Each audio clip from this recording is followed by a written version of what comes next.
Viewers, मैं सोनू भाई MB creation से आज एक और ज़बरदस्त टॉपिक आपके लिए लेके आया हूँ। और ये स्पेशली मतलब टॉपिक ये रहने वाला है कि छोटे बजट से अपन व्यापार को बढ़ाएं कैसे, क्योंकि चालू करना इतना मुश्किल नहीं होता है। कम बजट अपन अरेंज करके बिजनेस चालू तो कर लेते हैं, लेकिन उसको बढ़ाना तो पड़ेगा, तभी तो मज़ा आएगा आगे काम करने में।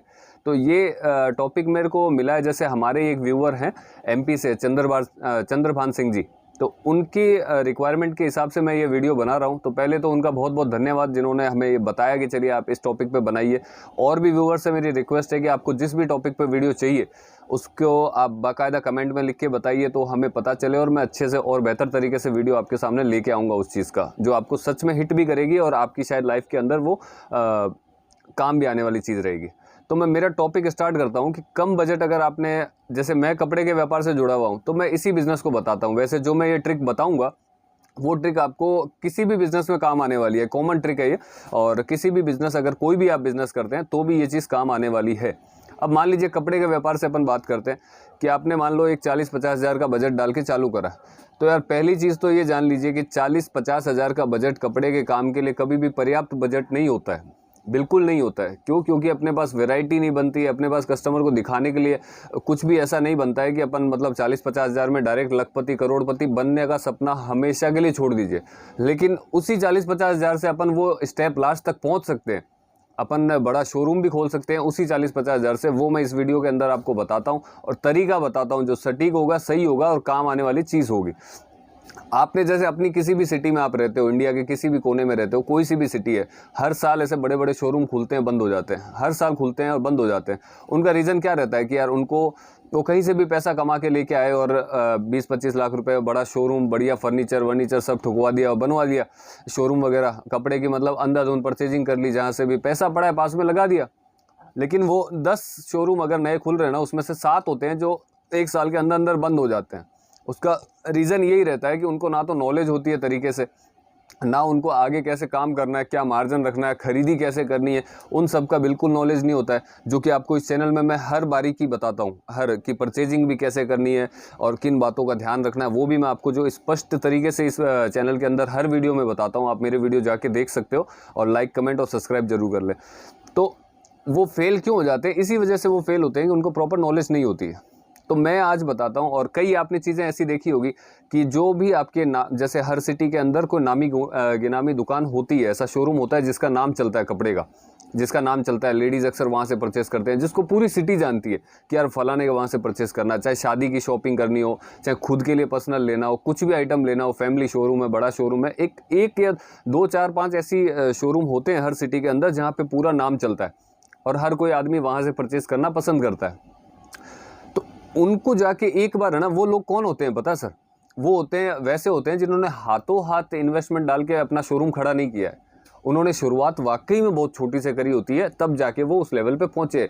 किसी एक सिंगल शोरूम वाले से जाके कभी भी ऑनर से पूछ लेना कि यार आपको कितने साल हो गए इस काम को, तो वो कोई बोले 15 साल हो गए, कोई बोले 20 साल से चल रहा है, कोई बोले 10 साल से, कोई बोले 30 साल से। बहुत लंबा चलता है। और वो क्यों चलता है उनको पूछोगे आपने जिस दिन शुरुआत करी थी, क्या डायरेक्ट ये शोरूम ही डाल दिया था आपने? वो ना कर देंगे कि नहीं यार डायरेक्ट शोरूम नहीं, पहले तो हम ऐसे ऐसे लाते थे। अगर कोई अच्छा आदमी होगा तो वाकई में बताएगा आपको कि हम पहले इस तरीके से शुरुआत करी थी और धीरे धीरे बाद में बढ़ जाता है। अब वो बढ़ता कैसे है कि उन्होंने, अगर मान लो कोई भी एक शोरूम वाले को पकड़ लो, आज उसके पास में अच्छा खासा 25-30 लाख का शोरूम है, डेली की 1 लाख 2 लाख 5 लाख की सेल कर रहे हैं वो रिटेल के अंदर।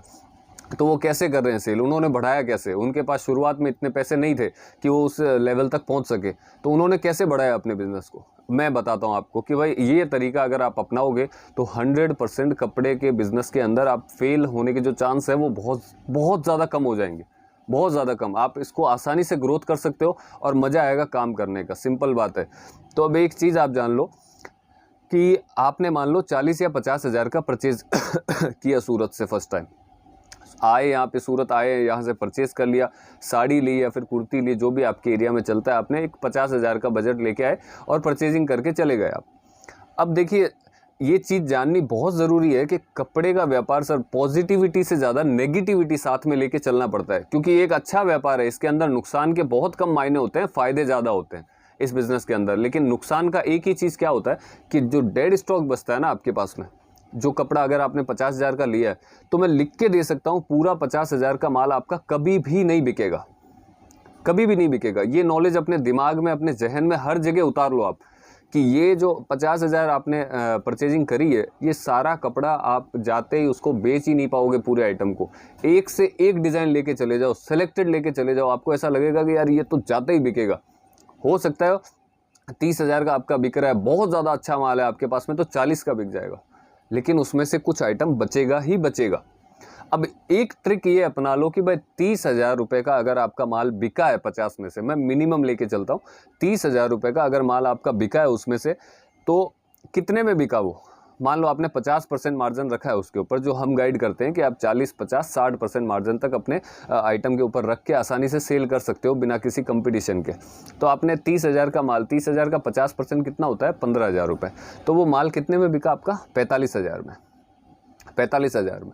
अब 30,000 का माल तो आपके यहाँ से निकल गया है दुकान से, अब आपके पास बचा है 20,000 का माल, और आपके पास पैसे कितने आ गए? 45,000। ये जानने वाली चीज़ें मैं तरीके से और धीरे धीरे इसलिए बता रहा हूँ ताकि प्रॉपर तरीके से आपके दिमाग में ये बैठे, दिल दिमाग में, और आप चीज़ समझने में ज़्यादा आपको आसानी हो कि अब 20,000 का माल अभी तक भी आपके पास पड़ा है और आपके हाथ में पैसे आ चुके हैं 45,000। अब आदमी गलती कहाँ करता है कि वो 45,000 में, अरे भाई अभी तो माल पड़ा है अपने पास 20,000 का, ये 45,000 अपने पास में, 5,000 इसको दिए, 5,000 इसको दिए, 5,000 फलानी जगह खर्च किए, ऐसा करके वो जो अमाउंट है अपना वो कम कर लेता है। वो कम कर लेता है अमाउंट। कम होते ही अमाउंट क्या होता है? आप नेक्स्ट परचेज कर ही नहीं पाओगे। और कपड़े का व्यापार अगर करना है तो ठोक के लिख के ले लो ये चीज़ कि आपको नई परचेज और दुकान को रोटेट करना जरूरी पड़ेगा हर बार। आप कभी भी ऐसे थक हार के नहीं बैठ सकते कि अभी तो सेल हो गई है, अभी कुछ दिन बैठे हैं, ऐसा नहीं होता इसमें बिल्कुल भी। आपका अगर 45,000 रुपये आपके हाथ में आए हैं 30,000 का माल बिकने के बाद और 20 का आपके पास पड़ा है, तो वो 45,000 में से लिमिटेड, जितना लिमिटेड खर्चा कर सको ना आप, जितना लिमिटेड खर्चा कर सको वो ही करिए, बाकी का माल मंगवाइए। मान लो 5,000 का आपका खर्चा हो गया, आपका खर्चा हो गया, जो भी है, आपका स्टाफ है या फिर आप घर से कर रहे हैं तो थैली वेली, ट्रांसपोर्टेशन वगैरह, इनका सबका चार्ज लग गया, मान लो 5,000 रुपये आपका खर्चा हो गया, कुछ भी पकड़ के चलो, अगर घर से चालू कर रहे हो 5,000 से ज़्यादा खर्चा नहीं लगता। अब 40,000 तो बचे आपके पास, तो 40,000 का आप माल मंगवाइए वापस। तो माल कितने का हो गया आपके पास? 40 का मंगवाओगे तो 40 और 20 60, 50 का कितना हो गया? 60 हो गया अपने पास सेकंड डील के अंदर ही। अब ये मत सोचोगे वो 20 वाला तो पुराना हो गया यार, उसमें से फिर निकलेगा, उसकी भी गणित समझाता हूँ मैं आपको, ताकि वो भी आपको नुकसान नहीं दे के जाएगा, वो भी फायदा ही देगा, उसका भी बताता हूँ आपको। अभी आपके पास में माल 50 से 60 हो गया सेकंड डील में। अब ये चीज़ मैंने विस्तार से बताई है तो आप जाहिर सी बात समझ गए होंगे, इस रोटेशन को कम से कम 3 से 4 महीने, 6 महीने तक अपने को चलाना पड़ेगा। अब यार जब बिजनेस को बड़ा करना है और एक अच्छे लेवल पे लेके जाना है उसको, तो थोड़ा स्ट्रगल तो करना पड़ेगा। शुरुआत में अगर अपन फ़ायदा देख लेंगे, खुद का फ़ायदा देख लेंगे, तो वो चीज़ सक्सेस नहीं हो पाएगी।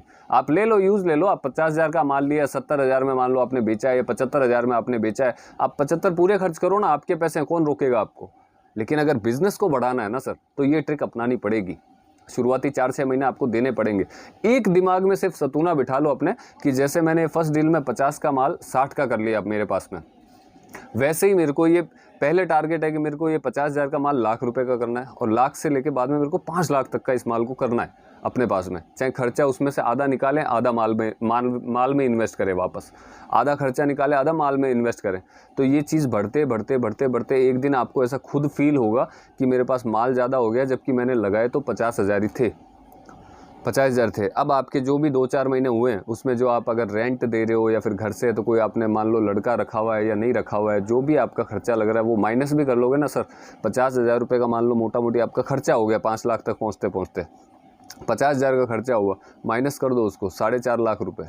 अब आपके पास अगर माल पड़ा हुआ है जो आपको लग रहा है कि डेड स्टॉक है, ये बिल्कुल भी, कुछ पीस होते हैं ऐसे, अगर 1000 पीस आपके पास में पड़े हुए हैं तो उसमें से 60, 70, 50 पीस ऐसे होंगे जो मतलब कोई भी कस्टमर उनकी तरफ झांकेगा भी नहीं, देखेगा भी नहीं, लेगा भी नहीं। जिस रेट में आपने परचेस करा है उस रेट में भी नहीं लेगा वो। बहुत से ऐसा पीस होता ही है, कोई डैमेज निकल जाता है हल्का सा, आप चेंज करवाने की बजाय बेचने की सोचते हैं। तो सिंपल सी बात है कि वो माल को आप अगर पकड़ के बैठे रहोगे कि यार मेरे को तो प्रॉफिट लेके बेचना है, नहीं, अगर किसी भी व्यापारी जो अच्छा व्यापारी है सूरत का, आप मेरे पास में भी आते हो ना चेंज करवाने के लिए, यार सोनू भाई ये इतना आइटम है मेरे पास बच गया है, 20-30 पीस है और चेंज कर दो, तो चेंज का एक ही सिस्टम होता है कि जिस रेट में आपने परचेस किया है, मैं मेरी बता रहा हूँ, जिस रेट में आपने परचेस किया है मैं उसी रेट में चेंज कर देता हूँ। वो जो कई ऐसा करते हैं ना कि माइनस होगा, 10% कटेगा, 20% कटेगा, मेरा वैसा सिस्टम नहीं है। मैं सेम टू सेम रेट में चेंज करके देता हूँ। लेकिन आप पहले उसको कोशिश करो, अगर 100 रुपये का कोई पीस आपने मेरे से परचेस किया है तो एक पहले गणित लगा लो कि अगर 100 में वही बिक रहा है ना वो, तो वहीं पे बेच दो।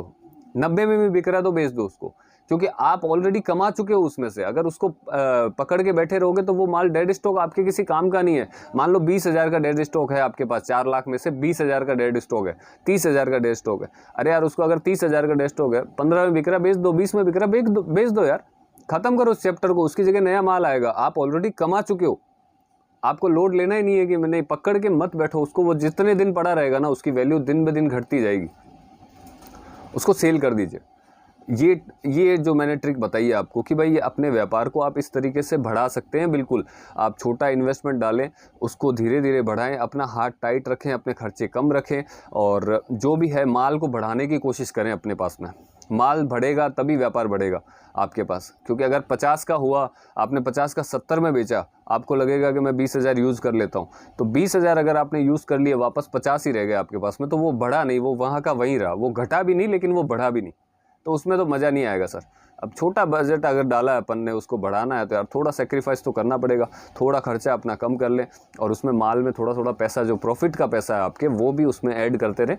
माल बढ़ेगा तो आपकी जो सारे सिस्टम अच्छे हो जाएंगे, ये जान लीजिए।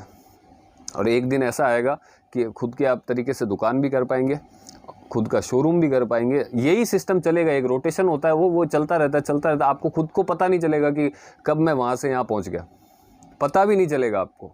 तो ये सच बात है, मेरी खुद की जो शुरुआत करी हुई है वो इसी टाइप से शुरुआत करी हुई है जो मैंने साझा करी आपके साथ। और ये फ़ायदेमंद और ईमानदार चीज़ है एकदम। इसमें कुछ भी ऐसा नहीं है कि मतलब अपन किसी को नुकसान करके अपना व्यापार नहीं बढ़ा रहे। अपन अपनी मेहनत से, अपने तरीके से, एक हार्ड वर्क और स्मार्ट वर्क, दोनों में बहुत फ़र्क होता है। ठीक है सर। अब गधा और घोड़ा होता है ना, 2 एग्जाम्पल दे देता हूँ आपको। अब गधा पूरे दिन काम करता है लेकिन 300 रुपये कमा के ला के देता है अपने मालिक को शाम को। और घोड़ा होता है ना, वो एक बार दूल्हे को बिठा के 1 किलोमीटर चक्कर लगाता है और 11, 21, 51 हज़ार रुपये लेके चला जाता है। तो ये फ़ायदे होते हैं इन चीज़ों के। स्मार्ट वर्क पे थोड़ा ध्यान दें, हार्ड वर्क पे नहीं। हार्ड वर्क भी ज़रूरी है, मेहनत का कोई शॉर्टकट नहीं होता है, उसमें आपको करना पड़ेगा मेहनत, लेकिन थोड़ा सा इन चीज़ों का साथ में मतलब कि दिमाग ऐसा लगाएं कि उस मेहनत वाले काम को अपन जल्दी कैसे पूरा कर सकते हैं और तरीके से कैसे पूरा कर सकते हैं। तो ये चीज़ें वाकई में काम आने वाली होती है। अब ये मैंने आपको, उम्मीद करता हूँ वीडियो आपको ठीक लगा होगा, क्योंकि जो मेरी सोच है वो मैंने आपको बताई है। इस तरीके से आप कोई भी बिज़नेस हो, ज़रूरी नहीं है कपड़े का, अगर कोई भी आप चाहे किराना का कर रहे हो, चाहे फलाना किसी भी प्रोडक्ट का बिज़नेस कर रहे हो, तो भी ये चीज़ें काम आने वाली है। आप अप्लाई भी कर सकते हो, रिज़ल्ट भी देख सकते हो। अब इस चैनल को आप ज़रूर सब्सक्राइब कर लें, हमारा पर्सनल चैनल है, इसके अंदर अच्छे वीडियो हमेशा मिलते हैं आपको। आप जाके दूसरे वीडियो भी देख सकते हैं कि आपको नॉलेजेबल वीडियो मिलेंगे, कपड़े से जुड़ी हुई भी छोटी छोटी जानकारी मिलेगी, साथ ही जो रियलिटी है लाइफ की, उसके वीडियो भी आपको बहुत अच्छे तरीके से मैंने समझा के बताया है। उम्मीद करता हूँ आपको समझ में भी आएगा। तो चैनल ज़रूर सब्सक्राइब करें और बेल आइकन ज़रूर दबा लें ताकि आपको नोटिफिकेशन हर वीडियो का मिले। और प्रॉपर बताएं, किसी भी वीडियो की रिक्वायरमेंट हो हमें कमेंट करके ज़रूर बताएं कि इस टाइप का वीडियो आपको चाहिए। नेक्स्ट वीडियो आपकी रिक्वायरमेंट के हिसाब से ज़रूर बनाऊँगा मैं। Thank you.